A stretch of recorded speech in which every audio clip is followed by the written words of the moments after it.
batay din po sa pag-aaral na isinagawa ng Institute for Labor Studies at pati na rin po yung naging konsultasyon po natin kasama ng DepEd Mhm. noong ating pino-formulate yung trabaho para sa Bayan Plan, lumabas po yung qualitative result, no, na karamihan sa ating mga kababayan talagang isa sa mga prioridad nila yung tinatawag nating work-life balance.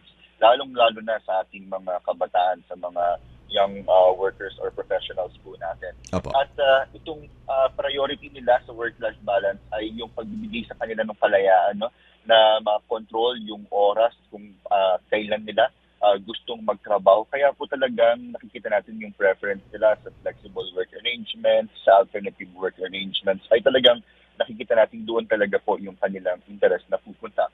Ganon din po yung mga factors po na kabilang dito dahil nga prioridad nila yung kanilang oras, pagkakaroon ng work-life balance, pati na rin yung pagtututok sa kanilang mga personal well-being, kasama po ang mental health at yung commitment sa kanilang mga pamilya at mga personal na buhay po, no, ay pagsisiguro po, no, na may mga ganitong options available sa kanila. Kaya po isa sa mga nakikita natin kapag sa mga job fair or job offer stage na, no, Opo. Opo. yung mismatch dyan ay nakikita natin ay sa parte na ng mga job applicants Mm. dahil nga may mga hindi nila nakikita yung mga ganitong options sa ibang mga offers po ng mga kumpanya. So, nakikitang naoobserbahan din po ito ng ating mga employers mula sa ating mga job applicants po na talagang hinahanap nila or tinitignan nila kung mayroon bang component or parang benefit po na mag-work from home or may mga options for alternative work arrangement. Ayun. Okay.